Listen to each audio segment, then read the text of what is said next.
میرے دوست تھوڑا سا جائے. اور دوسرا عرض کروں گا، دولت اگر بہت عالی چیز ہوتی نا، بہت قیمتی، تو سب سے زیادہ سیدہ عائشہ کے گھر میں ہوتی.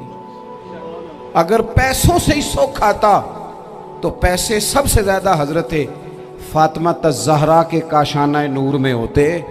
او میرے بھائیوں، سونا وقت محبتوں سے گزارا جا سکتا ہے. او بھائی، میں نے تو اپنے گھر میں یہ دیکھا کہ میرے والد صاحب گرمی آتی تو فرماتے، او لو بھائی تانوں پرواہ نہیں، میں تواڈے پڑھولے چ دانے پا دیتے نے تے تواڈی ماں نے مرتبان چ اچار پا دیتا ہے. لو اب تمہیں کہیں جانے کی ضرورت نہیں پڑے گی. اس پہ بھی وقت بڑا اچھا گزرتا، اس پہ بھی ٹائم بڑا اچھا. 6 کھانے کھا کے بچے نخرے کر رہے ہیں. میں نے اپنے والد صاحب سے ایک دن کہا، میں کہ ابا جی تانوں پسند کی ہے؟ فرمان لگے، پتر جے تو لگی ہوئے بھوک پھر تے ہر شے، اور اگر بھوک نہ ہو تو پھر نخرے ہی نخرے ہیں، پھر کیا پسند ہونا ہے؟ طبیعت نہیں. اپنے گھروں میں، اپنے دوستوں میں اطمینان پیدا کریں، اضطراب سے باہر آئیں. اور ایک بات اور عرض کرنی ہے، یاد رکھنا، تقریر باہر چلتی ہے، گھر میں نہیں چلتی. گھر میں عمل چلتا ہے. گھر جا کے آپ لیکچر دینا، نماز پڑھا کرو، نماز پڑھا کرو، نماز پڑھا کرو، نماز پڑھا کرو، تو کوئی نہیں پڑھتے گھر والے. آپ گھر میں نماز خود شروع کر دیں. نبی پاک صلی اللہ علیہ وسلم نے فرمایا، گھروں کو قبرستان نہ بناؤ، کچھ نفلی نمازیں گھر میں بھی پڑھا کرو. اللہ کے پیارے رسول صلی اللہ علیہ وسلم کا گھر مسجد نبوی کے بالکل ساتھ ہے. دروازہ حضور کے گھر کا مسجد میں کھلتا تھا. لیکن نبی کریم صلی اللہ علیہ وسلم کیا کرتے تھے؟ حضرت عائشہ صدیقہ فرماتی ہیں، تہجد کی نماز گھر میں پڑھا کرتے. گھر میں حضور تہجد کی نماز پڑھتے. اگرچہ گھر میں دشواری تھی، کچھ عبادات، کچھ نمازیں گھر کے اندر بھی انسان پڑھے. بڑا مجمع ہے، اتنے سارے لوگ تشریف لائے ہیں. ایک گزارش آپ حضرات کی خدمت میں رکھ کے بس میں نے بات کو سمیٹنا ہے. 2 باتیں میں نے آپ کی خدمت میں عرض کی ہیں. ایک تو دینی علم کا ذوق پیدا کریں، اور دوسرا اپنے گھروں میں تھوڑا ٹھہراؤ لائیں. تھوڑا سا اپنے، یہ بچوں کے دستار فضیلت کا اجتماع تھا اس لیے میں نے یہ بات عرض کی، اپنے گھروں میں تھوڑا حوصلہ قناعت لائیں. حضرت عائشہ صدیقہ رضی اللہ تعالیٰ عنہ فرماتی ہیں، ایسا نہیں تھا کہ ہمارے گھر کے اندر مال نہیں آتا تھا، اللہ کے فضل سے بڑا کچھ آتا تھا، لیکن فرماتی ہیں ہم اظہار کر دیا کرتے تھے.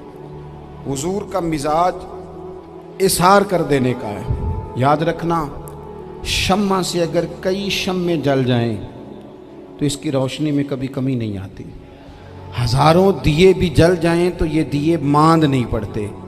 مہنگائی بڑی زور کی ہو گئی، غریب آدمی کی آزمائش بڑھ گئی. ہمیشہ مہنگائی سے غریب لوگ متاثر ہوتے ہیں. امیروں کی تو چیزیں مہنگی ہو جاتی ہیں، وہ تو سنگل انہوں نے جمع کی ہوتی ہیں، مہنگی ہوتی ہیں تو ڈبل میں بیچتے ہیں. غریب پستا ہے. لیکن دکھ کی بات یہ ہے کہ ہم ایک دوسرے کا ساتھ نہیں دیتے. مقروض ذہنی اذیت کا شکار ہے. 3 دن ہے نا عید کے، تو ایک جوڑے سے بھی گزارے جا سکتے ہیں، ایک سے بھی. اکثر لوگ تو ویسے ہی عید کی نماز پڑھ کے سو جاتے ہیں، اور جو بیدار بھی ہیں وہ بھی کپڑے بدل کر کے جانور کے ذبح میں مشغول ہیں. ہم نے اس عید پہ کوشش کرنی ہے کہ ہماری گلی میں، ہمارے محلے میں، ہمارے دائیں بائیں تھوڑا سفر کریں، بچوں کو دیکھیں، سرکاری سکول سے نکلتے بچوں کو دیکھیں، مساجد مدارس سے نکلتے بچوں کو دیکھیں. ہم نہ 1 2 کا ساتھ دیں. یہ جتنی سیاسی جماعتیں کام کر رہی ہیں، جن کی حکومت تھی، جن کی ہے، پتہ نہیں کل کس کی آئے گی. میں تو ذاتی طور پر ان سے پورا مایوس ہوں. مجھے تو نہیں لگتا کہ جتنے لوگ آج تک حکومت کر چکے ہیں، بار بار آتے ہیں یا پچھلی حکومت گئی ہے، ان کے پاس کوئی پلان ہی نہیں ہے. کہ تو بیچارے ایک دوسرے کی ٹانگیں کھینچنے کے علاوہ نہ کچھ کر سکے ہیں، نہ امید ہے کچھ کریں گے. لیکن غریب کی تکلیف بڑھ گئی ہے. میرے پاس 20 لوگ آتے ہیں، آتے تو وہ دعا کا کہنے ہیں، آتے تو صرف یہ بتانے ہیں کہ اس مشکل میں ہوں، دعا کرنا. لیکن دوستوں، لوگوں کی باتیں سن کے بڑی تکلیف ہوتی ہے.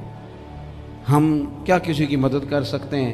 ہمارے لیے تو مدارس چلانے مشکل ہیں، لیکن لوگ اذیت کا شکار ہیں. ذہنی کرب کے نیچے لوگ آ گئے. اتنی بڑی اذیتیں کھڑی کر دی گئی ہیں. تھوڑا تھوڑا دیکھو، 2 کا کھانا 3 بھی تو کھا ہی سکتے ہیں نا.